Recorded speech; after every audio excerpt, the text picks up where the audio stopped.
Hi friends, കനിമാസ് കിച്ചണിലേക്ക് എല്ലാവർക്കും സ്വാഗതം. ഞാനിന്നിവിടെ തയ്യാറാക്കാൻ പോകുന്നത് നെയ്യപ്പമാണ്. ഇതെങ്ങനെ തയ്യാറാക്കുന്നതെന്ന് നോക്കാം. അപ്പോൾ ഇതിനു വേണ്ടി പച്ചരിയാണ് മെയിനായിട്ട് ആവശ്യമായിട്ടുള്ളത്. ഇത് ഞാൻ ഒരു 5 ഗ്ലാസ് പച്ചരി, ഈ ഒരു ഗ്ലാസ്സിൽ 5 ഗ്ലാസ് പച്ചരിയാണ് എടുത്തിട്ടുള്ളത്. ഇത് രാവിലെ 6 മണി മുതൽ ഞാൻ കുതിരാൻ വെച്ചതാണ്. ഇനി വൈകുന്നേരം ഞാൻ അരിച്ചെടുക്കാൻ പോകുന്നത്. അപ്പോൾ ഇപ്പോൾ വൈകുന്നേരം ടൈം ആയിട്ടുണ്ട്.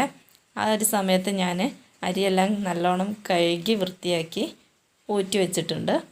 ഇനി നമുക്കിത് അരച്ചെടുക്കണം. മിക്സിയിൽ വെച്ചിട്ട് അരയ്ക്കുകയാണ് ചെയ്യുന്നത്. അപ്പോൾ അത് അരയ്ക്കാൻ വേണ്ടിയിട്ട് കുറച്ച് ശർക്കരപ്പാനി തയ്യാറാക്കണം. ആ വെള്ളത്തിൽ വെച്ചിട്ടാണ് ഞാൻ അരയ്ക്കുന്നത്. 1/2 കിലോ ശർക്കരയാണ് ഞാനിവിടെ എടുത്തിട്ടുള്ളത്.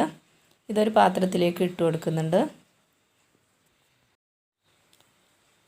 ഇതിലേക്ക് ആവശ്യമായിട്ടുള്ള വെള്ളവും ചേർത്തിട്ട് നമുക്കൊന്ന് അലിയിച്ചെടുക്കാം. അപ്പോൾ ഇത് അടുപ്പത്തിൽ വെച്ചിട്ട് നല്ലോണം ഉരുക്കിയെടുത്തിട്ടുണ്ട്. ഇതൊന്ന് അരിച്ച് മാറ്റിയെടുക്കണം. അടിയിൽ കല്ലോ മറ്റോ ഉണ്ടെങ്കിലൊന്ന് പോകാൻ വേണ്ടിയിട്ടാണ് അരിക്കുന്നത്. ഒരു അരിപ്പയിൽ വെച്ചിട്ടൊന്ന് അരിച്ച് മാറ്റിയെടുത്തിട്ടുണ്ട്. ഈ ഒരു കട്ടിയിലാണ് ഞാൻ എടുത്തിട്ടുള്ളത്.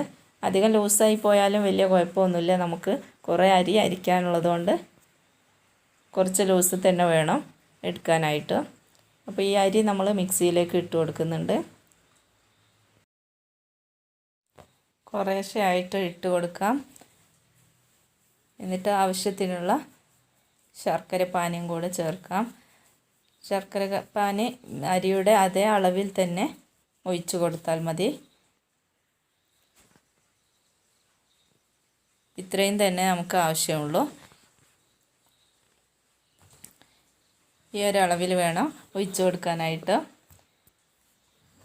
ഇനി നമുക്കിതിലേക്ക് കുറച്ച് ഏലക്കായ ഇട്ട് കൊടുക്കാം. ഒരു 4 ഏലക്കായാണ് ഞാൻ ചേർക്കുന്നത്. അതും കൂടെ ഇട്ട് കൊടുക്കുന്നുണ്ട്. പിന്നെ കുറച്ച് ചെറിയ ജീരകവും കൂടെ ചേർക്കുന്നുണ്ട്. ജീരകവും ചേർത്ത് നന്നായിട്ടൊന്ന് അരിച്ചെടുത്തിട്ടുണ്ട്. അപ്പോൾ അധികം നൈസായിട്ട് അല്ല അരിച്ചെടുത്തിട്ടുള്ളത്. ഇത് നമുക്കൊരു പാത്രത്തിലേക്ക് ഒഴിച്ചു കൊടുക്കാം. കുറച്ച് തരിയോട് കൂടിയിട്ടാണ് നമ്മൾ അരിച്ചെടുത്തിട്ടുള്ളത്. ഇങ്ങനെ വേണം അരയ്ക്കാൻ ആയിട്ട്. ഈ ഒരു പരുവത്തിലാണ് അരിച്ചെടുത്തത്.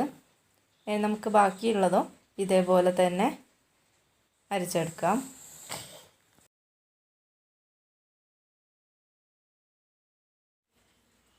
നെയ്യപ്പത്തിൻ്റെ മാവ് നമ്മൾ റെഡിയാക്കി കഴിഞ്ഞ് പെട്ടെന്ന് തന്നെ ചുട്ടെടുക്കാതെ ഒരു 6-7 മണിക്കൂർ വെച്ചതിന് ശേഷം ആണ് ചുട്ടെടുക്കേണ്ടത്. എങ്കിൽ മാത്രമേ നന്നായിട്ട് കിട്ടുള്ളൂ. അപ്പോൾ നമ്മുടെ മാവ് ഇവിടെ എല്ലാം അരച്ചെടുത്ത് കഴിഞ്ഞു. ഇനി നമുക്കിത് നന്നായിട്ടൊന്ന് മിക്സ് ചെയ്തിട്ടെടുക്കാം.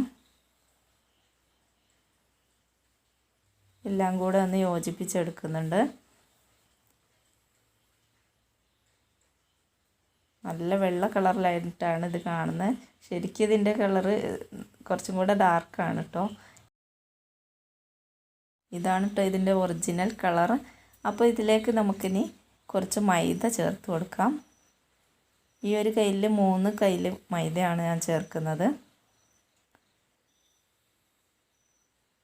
അപ്പോൾ 3 കയ്യിൽ മൈദ ചേർത്തതിന് ശേഷം നന്നായിട്ടൊന്ന് മിക്സ് ചെയ്തിട്ടെടുക്കാം.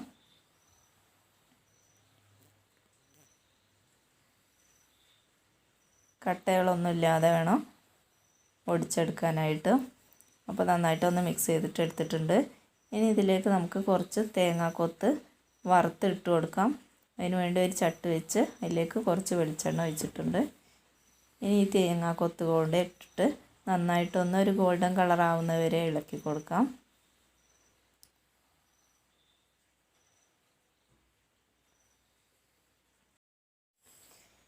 ഈ തേങ്ങ നമുക്ക് വേണമെങ്കിൽ അപ്പം ചുട്ടെടുക്കുന്ന സമയത്ത് വേണമെങ്കിലും ചേർത്ത് കൊടുക്കാവുന്നതാണ്.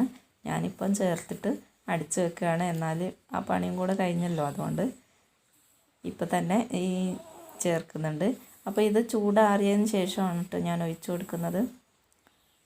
അപ്പോൾ ചൂടാറിയതിന് ശേഷം എല്ലാം ഒഴിച്ചു കൊടുത്ത് നമുക്കിനി ഇതിലേക്ക് സോഡാപ്പൊടി അല്ലെങ്കിൽ അപ്പക്കാരം കുറച്ച് ചേർത്ത് കൊടുക്കാം. അത് ആവശ്യമായിട്ടുണ്ടെങ്കിൽ മാത്രം ചേർത്താൽ മതി. ഈ പൊങ്ങി വരാൻ വേണ്ടിയിട്ടാണ് ഇത് ചേർക്കുന്നത്. പക്ഷേ ഇത് ചേർത്തിട്ടില്ല എന്നുണ്ടെങ്കിലും പൊങ്ങി വരും. ഞാൻ ഏതായാലും ചേർക്കുന്നുണ്ട്, ഒരല്പം ചേർത്തിട്ടുണ്ട്. ഇത് നന്നായിട്ടൊന്ന് മിക്സ് ചെയ്തിട്ട് നമുക്കൊന്ന് മാറ്റി വെക്കാം. ഇനി ഇത് കുറച്ച് നേരം അടിച്ച് വെക്കുന്നുണ്ട്. ഇനി ഞാൻ രാവിലെയാണിത് ചുട്ടെടുക്കുന്നത്.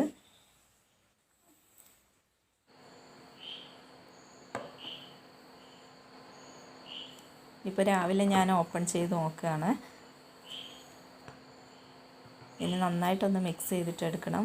നമ്മൾ ഇതുവരെ ഉപ്പ് ചേർത്തിട്ടില്ല, അതുകൊണ്ട് ആവശ്യമായിട്ടുള്ള കുറച്ച് ഉപ്പും കൂടെ ചേർക്കുന്നുണ്ട്, എന്നാലേ മധുരം ബാലൻസ് ചെയ്യുള്ളൂ. അപ്പോൾ ഉപ്പും കൂടെ ചേർത്ത് നന്നായിട്ടൊന്നും കൂടി മിക്സ് ചെയ്തിട്ട് എടുക്കുന്നുണ്ട്.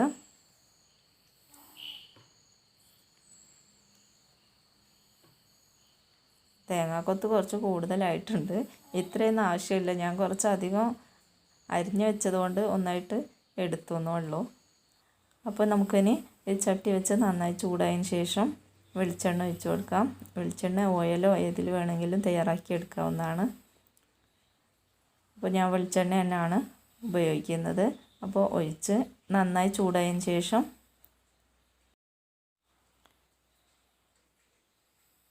ഓരോ കയ്യിൽ മാവ് നമ്മൾ ഒഴിച്ച് കൊടുക്കുന്നുണ്ട്.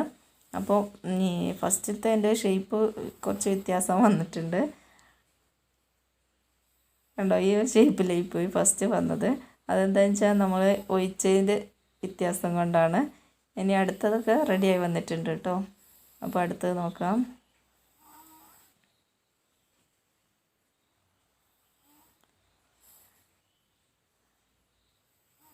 ഇപ്പം ഫസ്റ്റ് തന്നെ ഇങ്ങനെ പൊങ്ങി വരുന്നതാണ്. അപ്പോൾ അതുവരെ ഒന്ന് വെയിറ്റ് ചെയ്യണം. അതിന് ശേഷം നമുക്ക് തിരിച്ചിട്ട് കൊടുക്കാം.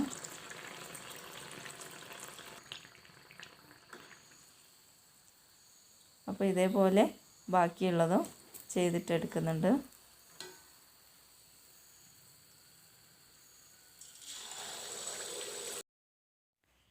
ഈ വീഡിയോ നിങ്ങൾക്ക് ഇഷ്ടപ്പെട്ടിട്ടുണ്ടെങ്കിൽ ഒന്ന് ലൈക്ക് ചെയ്യുക.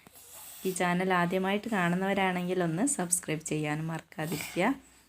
അപ്പോൾ നമുക്ക് പുതിയൊരു വീഡിയോയുമായി വീണ്ടും കാണാം. അതുവരെ ബായ്.